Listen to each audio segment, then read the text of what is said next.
Welcome back, my enlightened ones. Welcome back to my channel, which is I Cat for Wins. Happy Krampusnacht.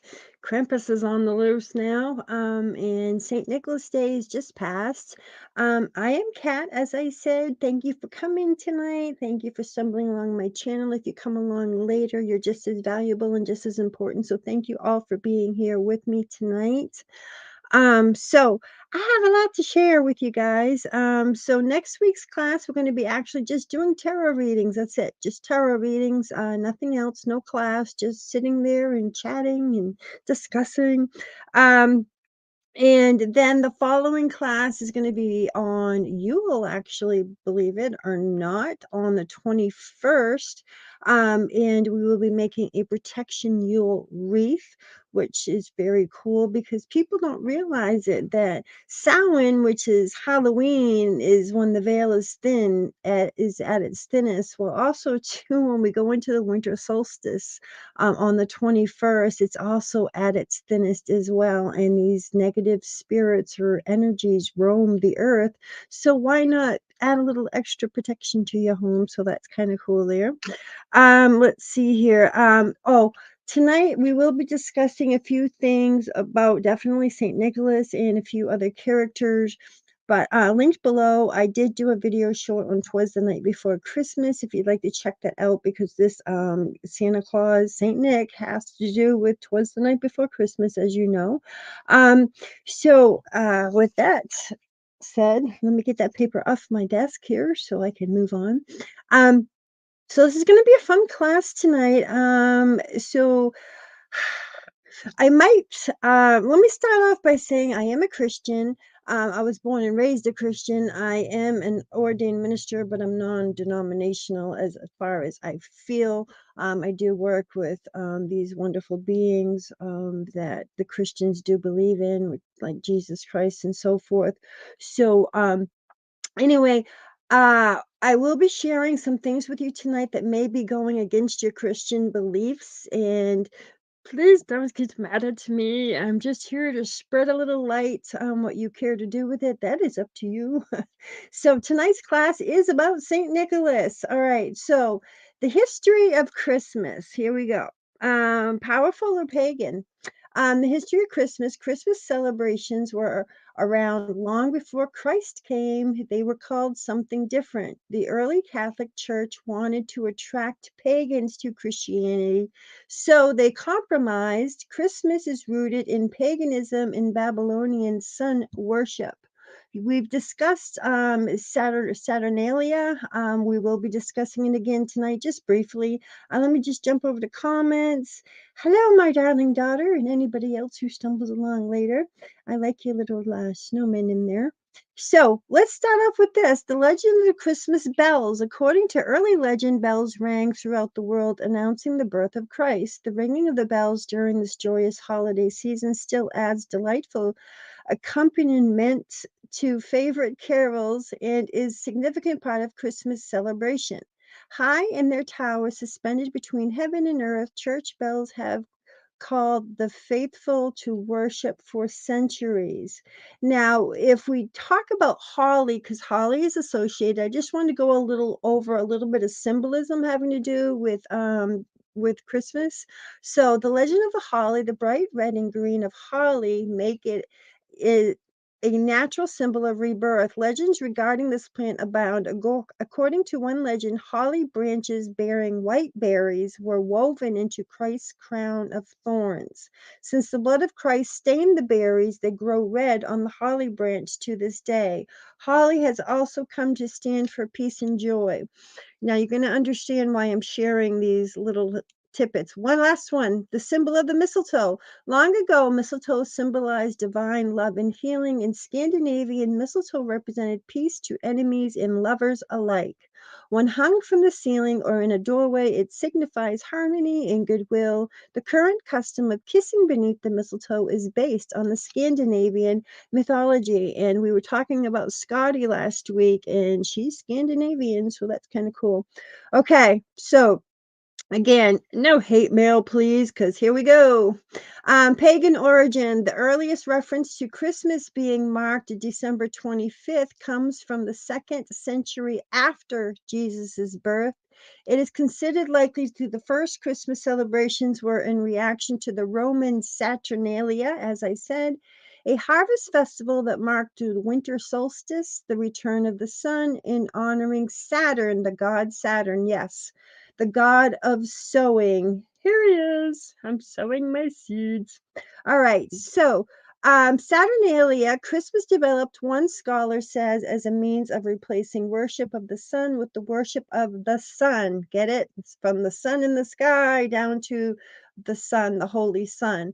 By 529 AD, after Christianity had become the official state religion of the Roman Empire, Justinian made Christmas a civic holiday. Okay, now let's talk about Jesus's birth just for a second. The reason for the season, well, since you asked, the early Romans celebrated Saturnalia on the solstice, honoring their god Saturn. Saturnalia consisted of days of feasting and gift exchanges. The Iranian god Mithra was born of virgin birth on December 25th. The winter solstice is the day with the shortest amount of sun and the longest of the night. In the northern hemisphere, it falls on December 21st or the 22nd. In the northern Europe, the Druids, the priestess, and the ancient Celts decorated their temples with evergreens, a symbol of everlasting life. The celebration of Saturnalia was too popular with the Roman pagans for the new Christian church to outlaw it. Yes, Christmas was outlawed by the Christian church, and I'm going to share that with you one second. So the new church renamed the day and over time reassigned meanings of the traditions. So here it is, people. This is a public notice. The observation of Christmas having been deemed a sacrilege. Yes, Christmas was a sacrilege to Christians. The exchanging of gifts and greetings, dressing in fine clothing, feasting and similar satanic practices are hereby forbidden, with the offendable will have to pay a fine of 5 shillings. Crazy. That's nuts. That's crazy. That's nuts. All right. So the Greek god for Saturn would be Cronus. Here he is. He is the god of time. Tick tock, tick tock. So, and of course, the Christmas tree. The pagan origins of the Christmas tree. The tree was brought into the house so the wood spirits would be kept warm during the cold winter months. Food and treats were hung on the branches for the spirits to eat. Bells were hung on the limbs to chime when an appreciative spirit was present. A 5-pointed star, the pentagon, represented the 5 elements, was placed at the top of the tree: earth, air, fire, water, and spirit. Jumping over to comments just to say hello. Hello, Chris. Welcome. Great to see you, my friend. Long time no see. Happy to have you. And Sarah's holding down the fort. So, anyway, so that's crazy. Christmas was actually outlawed by Christian churches. That's crazy. So Christmas was shunned by Christians. First, Christians didn't celebrate the birth of Christ because birthdays were a pagan tradition. Eventually, Catholics celebrated Christmas, but Protestant reformers hated it. They thought the rowdy and bright party scene wasn't any better than the pagan parties. So that's crazy.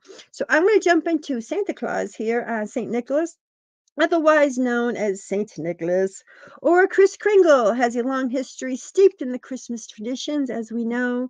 Today, he is thought of mainly as the jolly man in the red suit with the fur, who brings toys to good little girls and boys on Christmas Eve. But this story stretches all the way back to the 3rd century, when Saint Nicholas walked the earth and became a patron saint of children. Yes, he was a real dude.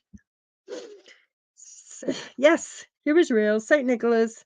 Um, The patron saint of children. Now, if you notice when you first came in, you were waiting to come into the class tonight. I was playing Three Ships. I saw Three Ships, that Christmas song. Well, you're going to find out St. Nicholas has to do with ships as well. So that's kind of cool. He was a major influence in Santa Claus. Millions of children wait for each year on Christmas Eve for him to arrive. The legend of Saint Nicholas, the real Santa Claus, the legend of Saint Nicholas. Let me pull up Saint Nicholas again. Here he is, Saint Nicholas. Can be traced back hundreds of years to the monk named Saint Nicholas. It is believed that Nicholas was born sometime around AD 280 in Patara. I actually found out it was actually 260 in Patara, so we're going to go with the 260. I do have another picture of Saint Nicholas here. Santa Claus, which is the Dutch version of Saint Nicholas, is yeah. One more thing on him too. Saint Nicholas loved children. He felt badly when he saw children in poverty and started to deliver gifts to the poor children in secret. Now, this is kind of crazy about St. Nicholas, too. St. Nicholas had rich parents, and when his parents died, he inherited a lot of money. So he decided to take that money and give it to the poor to help them out. And you're going to find out a couple of stories behind him, what he did. Like St. Nicholas, word spread, and children started hanging stockings by the fireplaces. But at first, it was actually shoes. They were leaving their shoes by the fireplace, and he was putting candies and oranges and fruits in the shoes.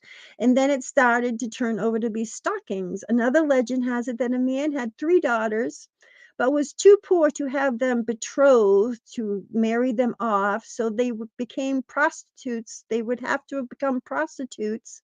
And the man was heartbroken. He went to pray to St. Nicholas, heard him, and dropped 3 sacks of money down the man's chimney, with allowed the three daughters to afford their weddings. After his death, he was canonized as a saint, and he was celebrated on December 6th by people giving presents to one another. So you're going to find out with your saints. The saint days of them is actually on the day of their death, like St. Valentine's Day is February 14th. That's when he was actually persecuted, crucified, not crucified, but executed, excuse me, that's the word. So he also saved three children. He found three children in a tub, and we're going to be learning about that in a moment too as well. So Saint Nicholas became the subject of many legends. It is said that he gave away all his inherited wealth, as I said, that money he got from his parents, and traveled the countryside helping the poor and the sick.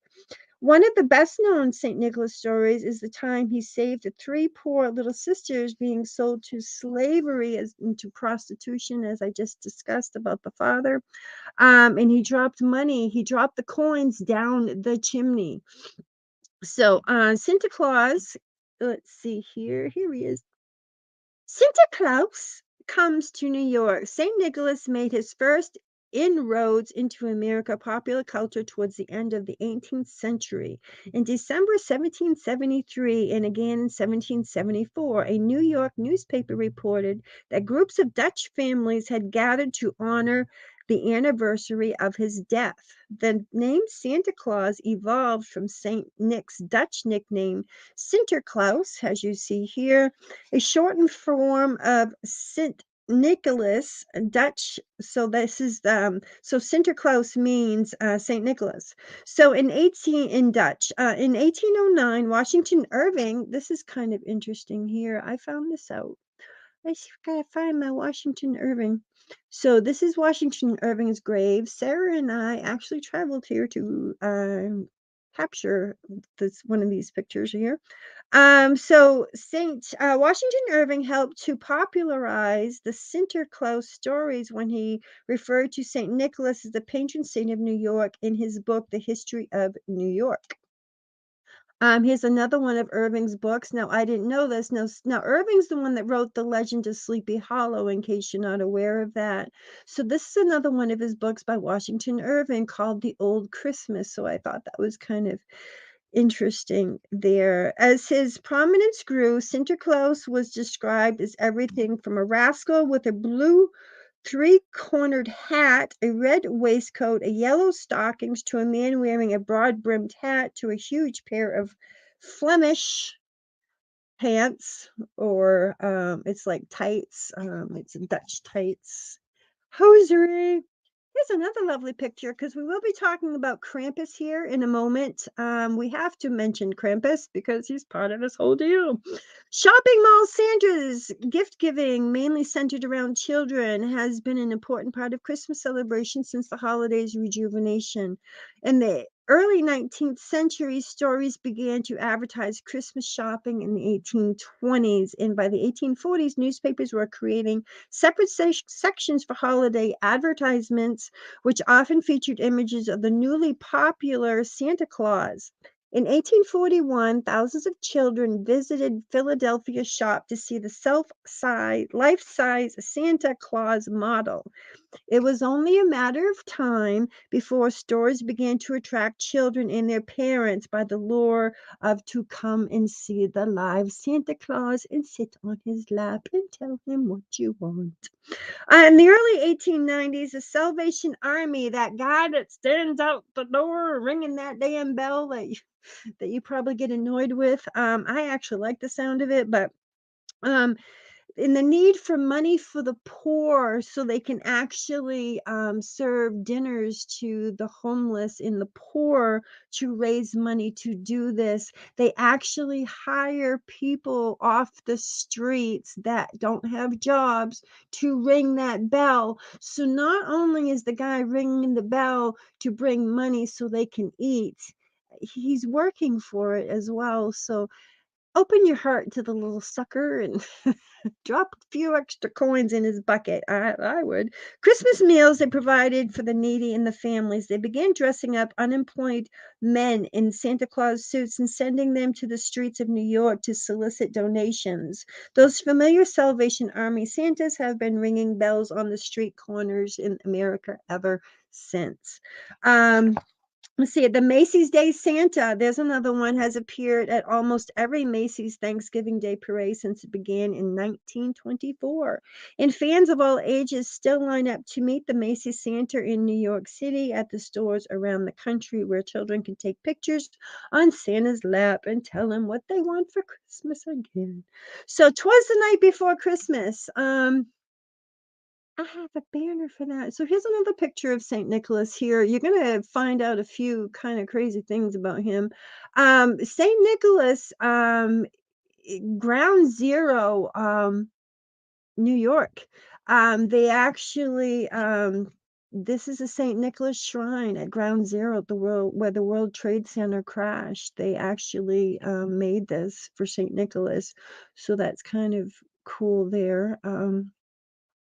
There's a statue of Saint Nicholas here. This one was in Rome. Is Saint Nicholas there? So, I was twice the night before Christmas. That's what I'm looking for. Give me 1 second.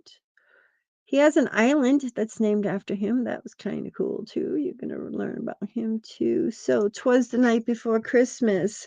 In 1822, Clement Clark Moore, an minister, wrote a long Christmas poem for the three daughters entitled An Account of the Visit from St. Nicholas, more popularly known as "'Twas the Night Before Christmas." Moore's poem, which he was initially hesitant to publish due to its frivolous nature of its subject, is largely responsible for our modern image of Santa Claus as we know him today. That right, jolly old elf, with a portly figure and a supernatural ability to ascend the chimney by mere putting a finger aside of his nose and nodding his head. I do have a picture of him here. Let's see. So coming down the chimney, here he is. All right, supernatural ability to ascend the chimney with the mere nod of his head. Although some of Moore's imaginary was probably borrowed from other sources, his poem helped popularize the now familiar image of Santa Claus, who flew from house to house on Christmas Eve in a miniature sleigh led by 8 flying reindeer to leave presents and deserving children. An account of the visit from St. Nicholas created a new and immediately popular American icon. And this is where I'm going to get into Odin. I just want to mention the god, Norse god Odin. Um, he The red suit can possibly he's known as Lord of the Hunt, and he would go out hunting this time of year, and he wore furs, and he would throw his catch over his shoulder, and of course they would bleed onto his furs, making that red color. So that's one theory. Another theory is as well is that the eight reindeer actually comes down to Sleipnir, which is Odin has a horse that has 8 legs that can fly. Kind of gives you something to think about there. So that's all I'm going to say on that one. So Santa Claus around the world. I thought these were really cool here. So Saint Nicholas, the 18th century America's Santa Claus was not only Saint Nicholas inspired gift giver to make an appearance at Christmas time, there are similar figures at Christmas time around the world. Christkind, or Kris Kringle, was believed to deliver presents to well behaved Swiss and German children. I just pulled this up. It's kind of hard to read the writing on them, so I'm just going by my page that I'm reading from. But I'm going to be mentioning some of these people here, so I just wanted to give you an idea of what they actually look like in their culture. Meanings Christ child. So the Swiss and German children, Kris Kringle means Christ's child. Christ kind is an angel-like figure often accompanied by Saint Nick on the holiday missions. In Scandinavia, a jolly old elf named Joltmenton, yeah, Joe Tumpton, there he is. Okay, so he's the guy in the green hat over there to deliver gifts in a sleigh drawn by goats. English legend explains the Father Christmas visits each home on Christmas Eve to fill children's stockings with holiday treats. Pierre Noel, he's on there too, I believe. Yes, bottom. Is responsible for filling the shoes. Yes, the shoes of the French children. Coming down. Let's see here. In Italy, there's a story of a woman called La Befana. It's a witch that flies around on a broom delivering presents. Yes. A kindly witch who rides a broomstick down the chimneys of Italian homes to deliver toys into the stockings of lucky children. Christmas traditions in the United States. In the United States, Santa Claus is often depicted as flying from his home to home on Christmas Eve to deliver toys to the children. He flies on his magic sleigh led by 8 reindeer. Okay. Dasher, Dancer, Prancer, Vixen, Comet, Cupid, Donner, and Blitzen, as we know them, and Rudolph. That's 9. Santa enters each home through the chimney, which is why empty Christmas stockings, once empty shoes, were left by the fireplace, because that is the belief of point entry. Stockings made for the occasion, so that people would actually darn or create knit stockings to actually physically hang by the fireplace just for this purpose. And that's the tradition that we have today of hanging our stockings by the fireplace. They're hung by the chimney with care in hopes that St. Nicholas soon would be there. As Clement Clark Moore wrote in his famous poem, stockings can be filled with candy canes and other treats and small toys. Santa Claus and his wife, Mrs. Claus, called the North Pole home. Yes. Many children to this day do still send letters to Santa Claus. They track Santa's progress around the world. I guess it's got a GPS up his butt. I don't know. And Christmas Eve, children often leave cookies for milk and carrots for his reindeer. Santa Claus keeps a naughty list. Let's see here. Where is he? Where's my naughty list? Here he is. To determine who deserves gifts on Christmas morning, and parents often invoke these lists as a way to ensure their children are on their best behavior. These lists are immortalized in the 1934 Christmas song, Santa Claus is coming to town. He's making a list, checking it twice, gonna find out who's naughty. Santa. Oh, sorry. All right, so Let's talk about Krampus for a moment, shall we? So, Krampusnacht is a celebration on December 5th, okay?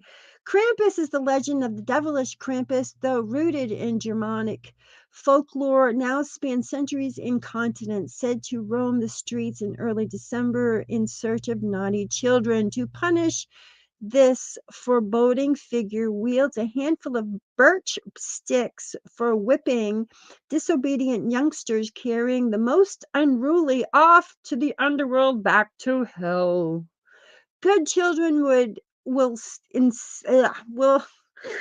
instead be rewarded by Saint Nicholas. Krampusnacht, a night of costume revelry, is celebrated early December 5th, with participants donning masks and clanging bells in a parade known as Krampusnacht.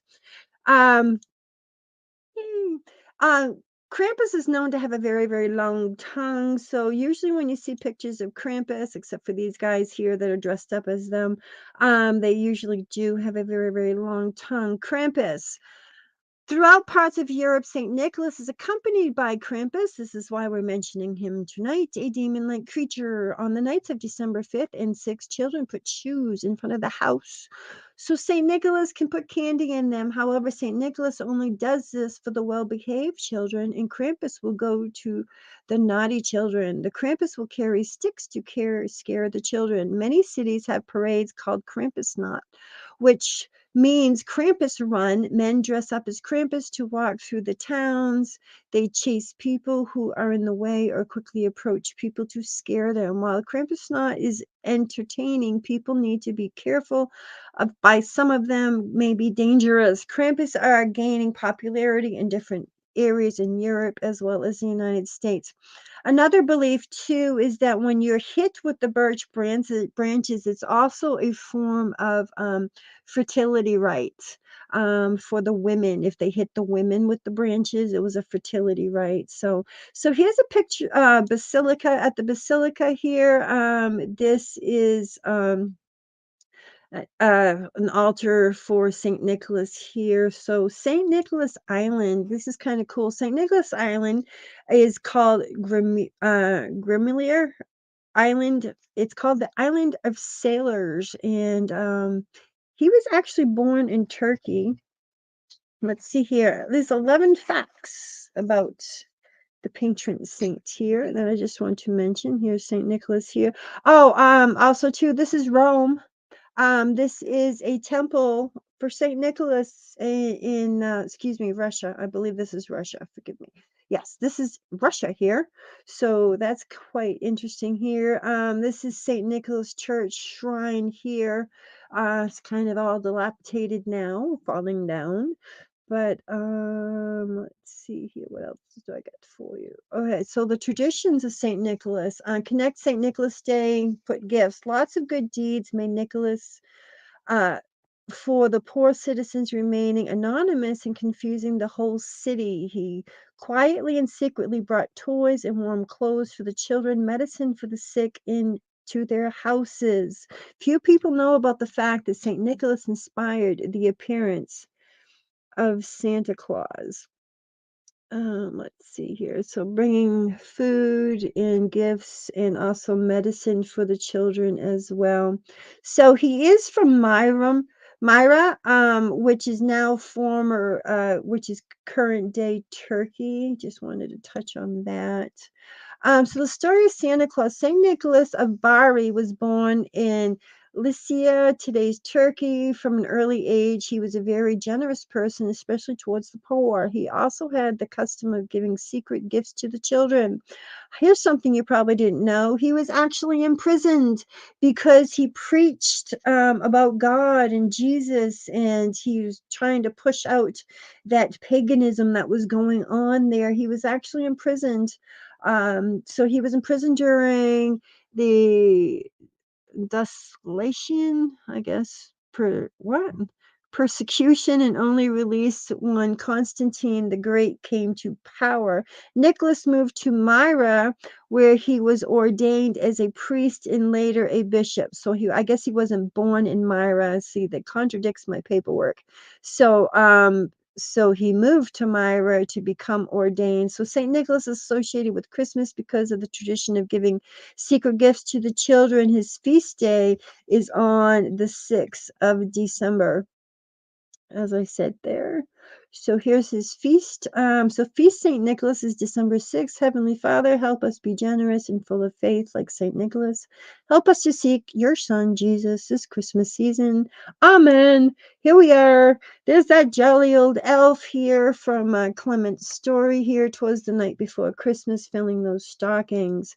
So, St. Nicholas Day tradition. Some children leave shoes out the night before St. Nicholas Day, and St. Nicholas leaves treats or chocolate coins in them.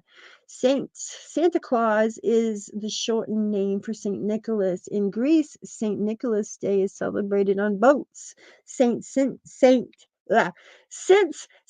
Nicholas, wow, tongue twister, is the patron saint of sailors.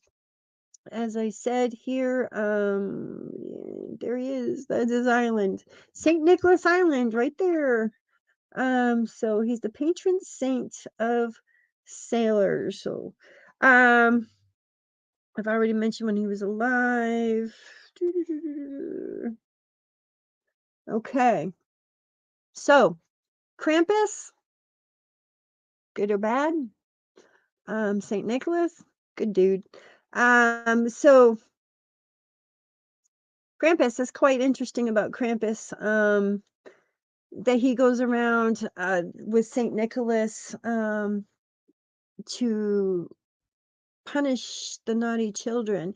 Now it's believed that they set out this story about Krampus as well and used it here in the United States to try to keep the children and people in line with the Christianity to be that good little lamb, that little soldier. So they also use Krampus to scare children in that aspect of it as well. So let's see here, mistletoe. If I can get my banners to work here. It doesn't want to come up. It's probably coming up for you guys, but it's not coming up for me. There it is. So mistletoe is a druid herb. Sacred to the druids, has a powerful magic healing plant for heart conditions. Given a kiss for peace, honored in the Feast of the Potentials. Now, the Feast of Potentials is the third day of the solstice. So the solstice begins on the 21st or the 22nd. So the third day after that is when it's good to kiss under the mistletoe. So ignore the 50 Christmas history facts because I'm not giving you 50 of them. So the world's tallest cut Christmas tree was 221-foot Douglas fir, erected in 1950 in the town of Woodinville, Washington. The world's largest Christmas stocking measured 106 feet and 9 inches long, and 49 feet. Wow. And 49 feet and 1 inches wide. That's a lot of toys you can put in that sucker. The first electric Christmas lights were developed in 1882 by Edward H. Johnson as an associate of Thomas Edison. The traditional colors of Christmas, red and green, are inspired by the colors of the holly berries and evergreen trees. The first Christmas card was created in 1843 by a London-based civil servant named Henry Cole. So St. Nicholas, may you prosper with happiness, health, and wealth and glory as you celebrate this beautiful occasion. Happy St. Nicholas Day. We just missed it, and I would like to do a prayer to St. Nicholas. St. Nicholas, loving God, we thank you for the example of St. Nicholas, who fed the hungry, brought hope to the imprisonment, gave comfort to the lost, and taught the truth to all. May he strive to imitate him by putting you first in all we do. Give us the courage, love, and strength of St. Nicholas so that, like him, we may serve you through loving our brothers and sisters. Amen. And the day after Christmas, this is what St. Nicholas looks like. Ho, ho, ho. Grand joy. Drinking that beer and going to sleep. So, anyway, So this is my dissertation on Saint Nicholas and Christmas and some of the traditions. As I said, it's all pagan. I'm sorry, it really is. And being a Christian myself, I've learned a lot of information by doing these. So anyway, if you do want to go a little bit further into the Twas the Night Before Christmas, I did actually narrate the story, and I have linked it below in my description on under this video, so if you're interested in that. But I'd like to thank you all for being here with me tonight. So next week we're just doing tarot card readings. I'm going to do full spread on you guys, get some more information, and maybe get some more information about the new year to come for you, and abundance, and what you need to focus on. So I would like to thank you all for being here tonight and just sharing your love and light with me. And again, those who stumble along later, you're just as valuable and just as important. And I thank you all for being here. Please like and subscribe if you can. I'm trying to get my craziness out there to the world. One more thing, I'd like to thank you all, and you keep shining that light, everybody. You shine that light. You're the brightest light out there. So shine, shine, shine, everybody. Much love and light. Take care and have a great night. Thank you, Chris. Thank you, Sarah, and anybody else. Have a good one. Bye bye.